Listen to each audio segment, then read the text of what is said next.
Tere kõigile! Täna uurime ühte uut diagrammi tüüpi, aga enne veel vaatame, milliseid diagramme sa oskad teha. Me oleme teiega õppinud tulpdiagrammi joonestamist, kus siis tulpade pikkused näitavad meile andmeid, siin kõrval on siis skaala, et mida siis see tulba kõrgus näitab. Siis me oleme vaadanud joondiagrammi. See on sulle tuttav ühest eelmisest ülesandest, kus oli siis temperatuurigraafik tehtud joondiagrammiga. Täna aga hakkame vaatama, mis asi on sektordiagramm. Sektordiagramm on siis selline ringikujuline diagramm ja sellele ringile on joonestatud siis mitu raadiust ja raadiused jaotavad selle ringi sektoriteks. Näiteks sellel sektordiagrammil ongi siis 3 sektorit. Ja tavaliselt siis kujutatakse sektordiagrammil andmeid protsentides. Täna aga vaatame seda, et kuidas ise ühte sektordiagrammi joonestada.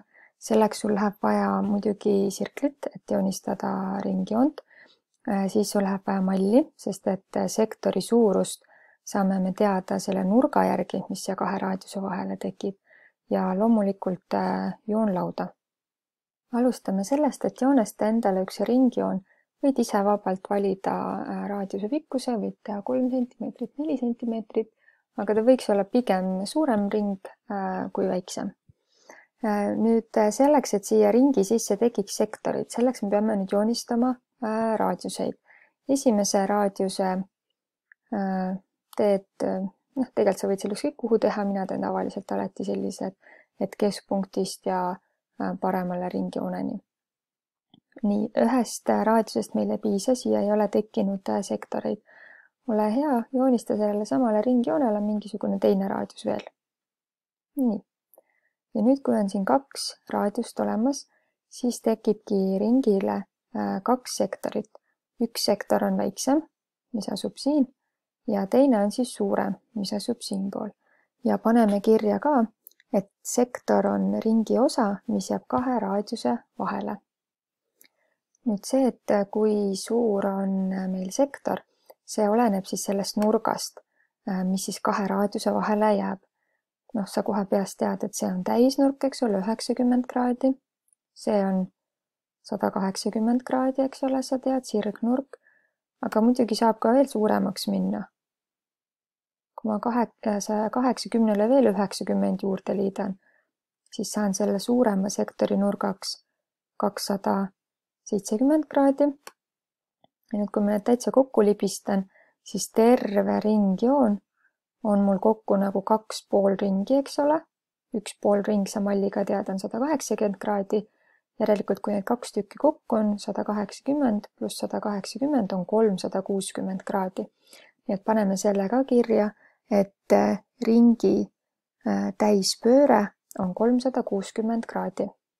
Ja proovime nüüd teha koos ühe sektordiagrammi, kõige lihtsama sektordiagrammi, kus ma ütlen sulle ette siis kraadid, et millise kraadiga peavad need sektori nurgad olema. Nii et siis tekib meile kõigile täpselt ühesugune sektordiagramm. Selleks ole hea, tee endale uus ringjoon ja tee sellele ringjoonele siis 1 raadius, et alati sellest ühest raadiusest peame alustama. Nii, ja nüüd võtame kätte siis malli.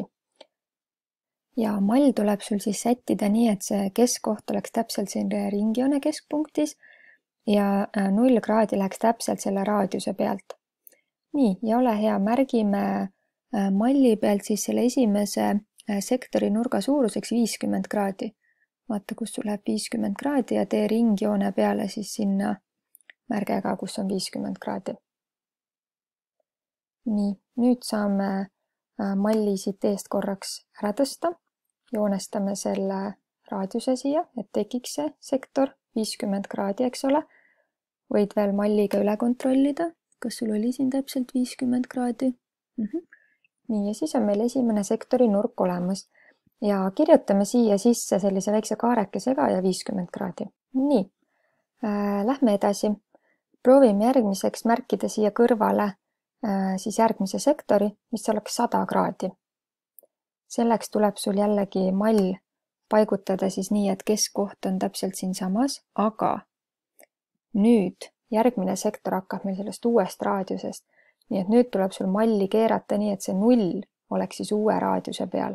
Nii, mina sain oma malli paika, eks ole, 0 on keskpunktis ja või tähendab, jah, see malli keskpunkt on ringi keskpunktis ja 0 kraadi jookseb uue raadiuse peal, mis me tegime.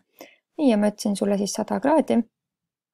Mõõdame siit siis 100 kraadi ja teeme siia ringjoone peale punkti, kus on täpselt 100 kraadi.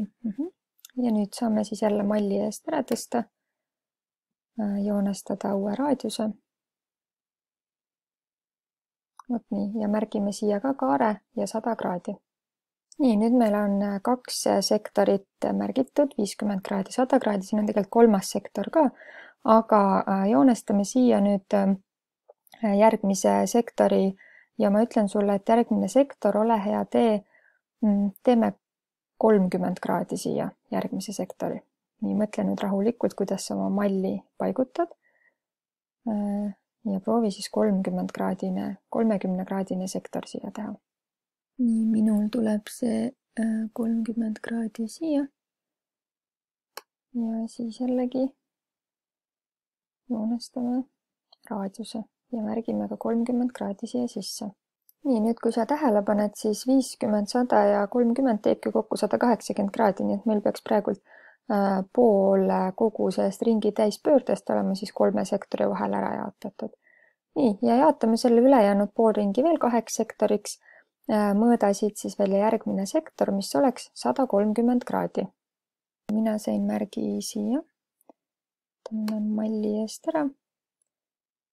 Ja teeme selle raadiuse ja märgi siia ka 130 kraadi. Nii, ja kui sa nüüd mõtled, kui see on 130 kraadi, kokku peab olema meil täispööre 360 kraadi, siis järelikult see viimase sektori nurk peab olema meil 50 kraadi. Mõõda ka malliga üle, kas sul see tuli see viimane sektor 50 kraadi.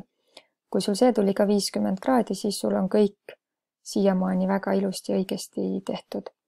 Tavaliselt on sektordiagrammid ka värvilised, et kõik need sektorid on erinevat värvi värvitud ja sina võid samamoodi teha, et iga sektori oma värvi ära värvida. Nii, ja selline näeb siis välja sektordiagramm, kus on sektorid erinevat värvi märgitud ja kraadid juurde tehtud. Järgmiseks saad ka iseseisvalt proovida sektordiagrammi joonestada.